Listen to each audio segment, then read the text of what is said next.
ஷஹானா தாவா நேயர்களுக்கு அஸ்ஸலாமு அலைக்கும் வரஹ்மத்துல்லாஹி வபரகாத்துஹு. Welcome to my channel. வாங்க வீடியோக்குள்ள போலாம்.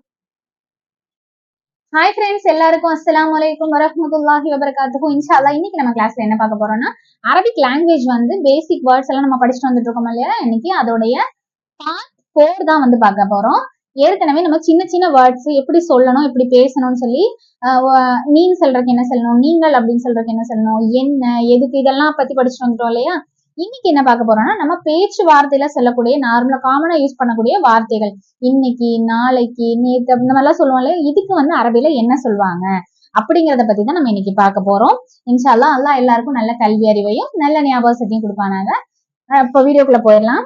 இப்போ டுடே டுடே அப்படின்னா இன்னைக்கு அப்படின்னு சொல்லி சொல்லுவோம் இல்லையா. டுடேனா இன்னைக்கு அப்படின்னு போவோம் இல்லையா. இன்னைக்கு, இன்னைக்கு அப்படின்லாம் பேச்சுவார்த்தையில சொல்லுவோம் இல்லையா. இன்னைக்கு நான் ஸ்கூலுக்கு போனேன், இன்னைக்குதான் நாங்க வந்தோம், ஊர்ல இருந்து வந்தோம், இன்னைக்குதான் வந்தோம், இன்னைக்குதான் அதை வாங்கணும் அப்படிலாம் சொல்லுவோம்ல. பேச்சுவார்த்தையில சொல்லக்கூடிய இன்னைக்கு அப்படின்னு நம்ம யூஸ் பண்ணக்கூடிய இந்த வார்த்தைக்கு அரபில என்ன சொல்லுவாங்க அப்படின்னா அல் யௌம் அப்படின்னு சொல்லி சொல்லுவாங்க. அல் யௌம்.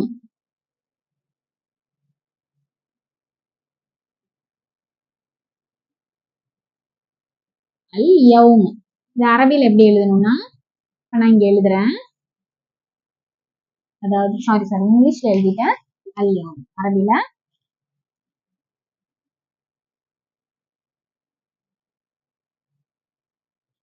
அல் யௌமு யௌமு அப்படின்லாம் சொல்லுவாங்க. அல் யௌம் அப்படின்னா என்ன, இன்னைக்கு, டுடே அப்படிங்கிறதுக்கு அரபில அல் யௌம் அப்படின்னு சொல்லி சொல்லுவாங்க. புரியுதா உங்களுக்கு? அல் யௌம்னா என்ன, இன்னைக்கு அப்படின்னு சொல்லி அர்த்தம். அடுத்து நம்ம நாளைக்கு அப்படின்னு சொல்லி சொல்றதுக்கு என்ன சொல்வோம், இது ஃபர்ஸ்ட் வார்த்தை.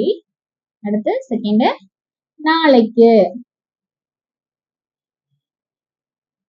நாளைக்குன்னு நம்ம இங்கிலீஷ்ல என்ன சொல்லுவோம், டுமாரோ அப்படின்னு சொல்லி சொல்லுவோம் இல்லையா. டுமாரோ அப்படின்னு சொல்லி சொல்லுவோம் இல்லையா. அதுக்கு அரபில என்ன தெரியுமா சொல்லுவாங்க, டுமாரோ அப்படிங்கிறதுக்கு அரபில கதன் அப்படின்னு சொல்லி சொல்லுவாங்க. அதாவது கதன் அப்படிங்குவாங்க.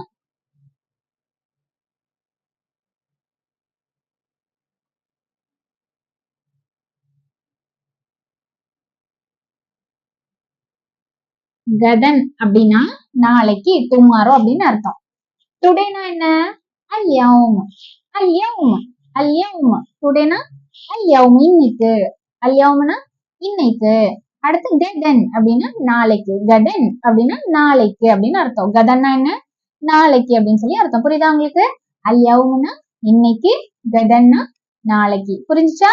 அல் யௌம்னா என்ன, டுடே. கதன்னா டுமாரோ. ஈஸியா இருக்கா உங்களுக்கு? அடுத்து நெக்ஸ்ட் வேர்ட் படிப்போம். இதை நான் அழிச்சிட்டு நான் எழுதி போடுறேன். அடுத்து நெக்ஸ்ட் நம்ம என்ன பண்ண போறோம் அப்படின்னா, மூணாவது வார்த்தை படிக்க போறோம். மூணாவது வார்த்தை என்ன தெரியுமா, இன்னைக்கு படிச்சிட்டோம், நாளைக்கும் படிச்சிட்டோம். அதாவது டுடே, டுமாரோ. இதுக்கு அரபில என்ன வரும்னு படிச்சிட்டோம். இப்போ எஸ்டர்டே, நேத்துக்கு அப்படின்னு சொல்லி சொல்லுவோம் இல்லையா. நேத்து தான்ப்பா நாங்க வாங்கணும், நேத்து தான்ப்பா போனோம், நேத்து தான்ப்பா வந்தோம் அப்படின்னு இந்த மாதிரி பேச்சுவார்த்தையில சொல்லுவோம் இல்லையா. நேத்து அப்படின்னு சொல்லி சொல்றதுக்கு, அதாவது நேற்று அப்படின்னு சொல்லி சொல்றதுக்கு எஸ்டர்டே அப்படின்னு இங்கிலீஷ்ல சொல்லுவாங்க. அதுக்கு அரபில என்ன சொல்லுவாங்க அப்படின்னு சொல்லி பார்ப்போம். அதாவது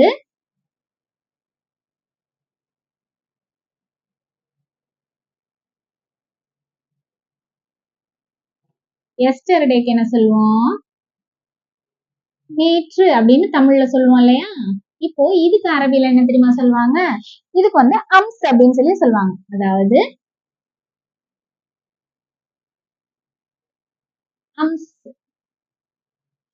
அம்ஸ் அப்படின்னா என்னது, நேற்று அப்படின்னு சொல்லி அர்த்தம். அம்ஸ்.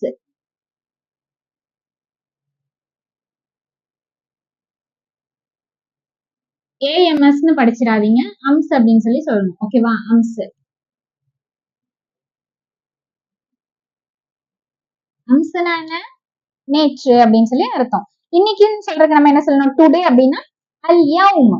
டுடே அல் யௌம் இன்னைக்கு. அல் யௌம் இன்னைக்குன்னா அல் யௌம். நாளைக்கு அப்படின்னா கதன். கதன்னா நாளைக்கு. கதன்னா நாளைக்கு. அம்ஸ் அப்படின்னா நேற்று, நேத்து நடந்துச்சு அப்படின்லாம் சொல்லுவோம் இல்லையா? அப்ப நேத்து அப்படின்னு சொல்றது அம்ஸ். அம்ஸ்னா என்ன? நேற்று. புரியுதா உங்களுக்கு?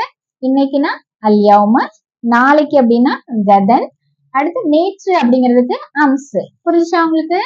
அடுத்து 4வது வார்த்தை படிப்போம். 4வது வார்த்தை என்னன்னா, இப்போ நம்ம மாதம், நாட்கள் இதெல்லாம் வந்து நம்ம நார்மலா நம்ம சொல்லுவோம் இல்லையா? அதுக்கு வந்து என்ன சொல்லுவாங்க அப்படின்னு சொல்லி இப்ப பார்ப்போம். இப்போ மாதம் அப்படிங்கும் போது மந்த்ன்னு சொல்லுவோம் இல்லையா? மந்த்ன்னு சொல்லுவோம் இல்லையா? இந்த மந்த்துக்கு வந்து அரபில என்ன தெரியுமா சொல்லுவாங்க? ஆல்ரெடி முஸ்லிம்ஸ் நிறைய பேர் கேள்விப்பட்டிருப்பீங்க. தெரிஞ்ச வார்த்தை தான். ஷஹ்ரு அப்படின்னு சொல்லி சொல்லுவாங்கல்ல. சஹ்ரு செய்ய போனோம் அப்படின்லாம் சொல்லுவாங்க இல்லையா? அதாவது ஷஹ்ர் அப்படிங்கிறது வந்து மாதம் அப்படிங்கறது குறிக்கக்கூடியது. மந்த், ஒரு மாசத்துக்கு, அதாவது ஒரு பொதுவா மாசம் அப்படிங்கிறதுக்கு வந்து நம்ம ஷஹ்ரு அப்படின்னு சொல்லி அரபில சொல்லுவாங்க. இங்க எழுதுறேன். ஷஹ்ரு. ஷஹ்ரு அப்படின்னா என்ன? மந்த். அதாவது இங்க எழுதுறேன். ஷஹ்ரு அப்படின்னா என்ன? மாதம். ஷஹ்ருனா மாதம். புரியுதா உங்களுக்கு? இப்போ இன்னைக்குனா என்ன? அல்யௌம். நாளைக்குனா என்ன? கதன். நேத்து அப்படின்னு சொல்றதுக்கு அம்ஸ்.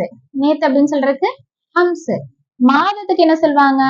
ஷஹ்ரு. ஷஹ்ருனா என்ன? மாதம். ஷஹ்ருனா மாதம். அம்ஸ்னா நேற்று. அப்புறம் அல்யௌம் அப்படின்னா இன்னைக்கு. கதன் அப்படின்னா நாளைக்கு. புரியுதா உங்களுக்கு? இப்ப மாதம்னா என்ன? ஷஹ்ரு. எஸ்டர்டேக்கு என்ன சொல்லுவாங்க? நேற்று அப்படிங்கிறதுக்கு அம்ஸ். புரியுதா உங்களுக்கு? உங்களுக்கு புரியணுங்கிறதுக்காக தான் நான் தமிழ், இங்கிலீஷ் அப்புறம் அரபின்னு 3லயுமே நான் எழுதிட்டு இருக்கேன். இன்ஷால்லா நீங்க ஈஸியா வந்து புரிஞ்சுக்கணும், உங்களுக்கு படிக்கிறதுக்கு வந்து யூஸ்ஃபுல்லா இருக்கணும். தமிழ் தெரியாதவங்க இங்கிலீஷ்ல படிச்சுக்கிட்டோம் அப்படிங்கறக்காக தான். ஒருவேளை இங்கிலீஷும் தெரியாதவங்க அரபியில படிச்சுக்கிட்டோம் அப்படிங்கறக்காக தான்.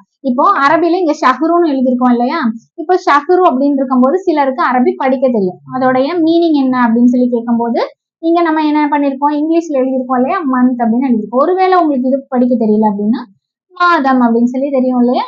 தமிழ் தெரிஞ்சவங்களுக்கு மாதம் அப்படின்னு படிக்க தெரியும். அதனாலதான் இப்படி நம்ம 3 லாங்குவேஜ்லயும் நம்ம எழுதிட்டு இருக்கோம். ஓகேவா? அடுத்த வார்த்தைக்கு போயிடுவோமா? இப்போ அடுத்த வார்த்தை படிக்கலாம். இப்போ நம்ம 4 வார்த்தை படிச்சிட்டோமா? அல்யௌம் படிச்சிட்டோம், அதுக்கப்புறம் கதன் படிச்சிட்டோம், அப்புறம் மாதத்துக்கு ஷஹ்ரு அப்படிங்கறத படிச்சிட்டோம், அப்புறம் நேத்து அப்படின்னு சொல்றதுக்கு அம்ஸ் அப்படின்னு சொல்லி படிச்சிட்டோம் இல்லையா?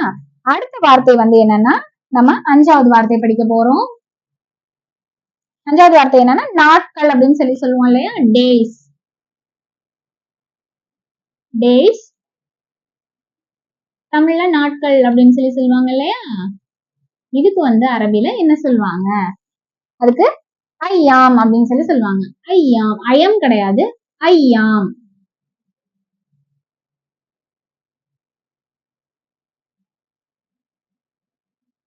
ஐயாம் அப்படின்னு சொல்லி சொல்லுவாங்க. ஓகேவா?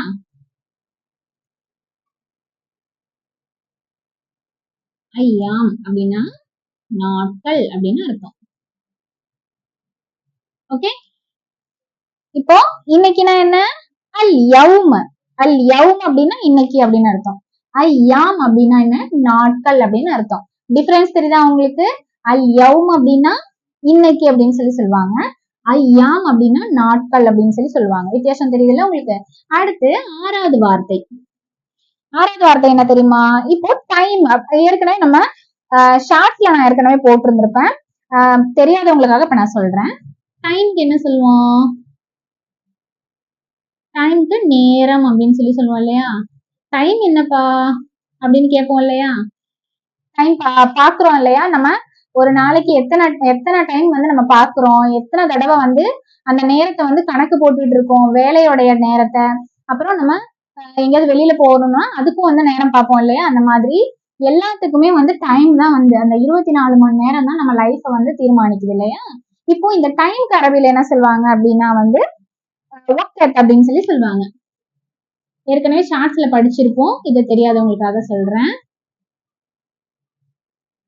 வக்த் அப்படின்னா டைம் அப்படின்னு அர்த்தம்.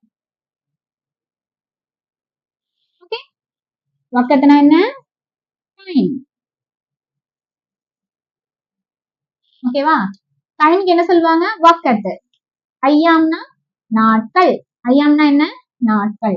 வக்கத்துனா நேரம். புரியுதா உங்களுக்கு? இன்னைக்கு என்ன சொல்லணும்? அல்யௌம். நாளைக்கு என்ன சொல்லணும்? கதன். எஸ்டர்டேக்கு நேத்துக்கு என்ன சொல்லணும்? அம்ஸ் அப்படின்னு சொல்லணும். மாதத்துக்கு என்ன சொல்லணும்? ஒரு மாசத்துக்கு, அதாவது ஒரு மாசம் இல்ல, பொதுவா மாசத்துக்கு என்ன சொல்லுவாங்க? ஷஹ்ரு அப்படின்னு சொல்லுவாங்க. நாட்களுக்கு வந்து என்ன சொல்லுவாங்க? டேஸ் அப்படிங்கிறதுக்கு ஐயாம் அப்படின்னு சொல்லுவாங்க. டைமுக்கு என்ன சொல்லுவாங்க அரபில? வக்கத் அப்படின்னு சொல்லுவாங்க. புரியுதா உங்களுக்கு? ஈஸியா இருக்கா?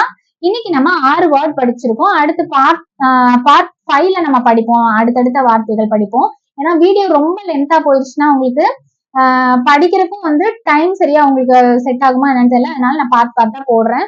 ஒரே டைம்ல நம்ம எல்லாமே சொல்ல முடியாது இல்லையா? அதனால ஒவ்வொரு வேர்டா படிக்கும் போது நீங்க சொல்லி பிராக்டிஸ் பண்றதுக்கு உங்களுக்கு ஈஸியா இருக்கும். ஒரே வீடியோலயே நம்ம நிறைய படிச்சிட்டோம்னா உங்களுக்கு மைண்ட்ல வந்து இருக்காது. அதனால ஒவ்வொரு வீடியோக்கும் ஒரு 5 வேர்ட் 4 வேர்ட் அந்த மாதிரி படிக்கும் போது அதை நீங்க அந்த அன்னைக்கு நீங்க வந்து பிராக்டிஸ் பண்ணணும். அப்பதான் என்ன ஆகும்? உங்களுக்கு அது பேசி பேசி பழக்கமாகும். அதை நீங்க நடைமுறைக்கு கொண்டு வரணும். இப்போ நீங்க வெளியில கடைக்கு எங்கேயா போறீங்க அப்படின்னா கடையில கேட்கும் போது, அதாவது கல்ஃப்ல இருக்கக்கூடியவங்க, தெரியாதவங்களுக்காக சொல்றேன், கடையில நீங்க கேட்கும் போது இந்த மாதிரி ஒவ்வொரு வார்த்தைகளும் நம்ம ஏற்கனவே நம்ம படிச்சுக்கிட்டு இருக்க வார்த்தைகள் எல்லாமே வந்து நீங்க பயன்படுத்தும் போது அது ஆட்டோமேட்டிக்கா உங்களுக்கு சரளமா பேசுறதுக்கு வந்துடும். ஓகேவா? ஸ்போக்கன் அரபிக் ரொம்ப ஈஸியா இருக்கும். அதனால இன்ஷால்லா நம்ம அடுத்த வீடியோல பார்க்கலாம். இந்த வீடியோ உங்களுக்கு பிடிச்சிருக்குன்னா மற்றவங்களுக்கு ஷேர் பண்ணி விடுங்க. உங்களுடைய கருத்துக்களை கமெண்ட் செக்ஷன்ல சொல்லுங்க. அடுத்து நம்ம என்னென்ன வீடியோஸ் போடணும், உங்களுக்கு வேற ஏதாவது டவுட்ஸ் இருக்கா அப்படின்னு சொல்லி அதை பத்தி நீங்க கமெண்ட்ஸ்ல சொல்லலாம். இன்ஷா அல்லாஹ். எல்லாருக்கும் அஸ்ஸலாமு அலைக்கும் வரஹ்மத்துல்லாஹி வபரகாத்துஹு.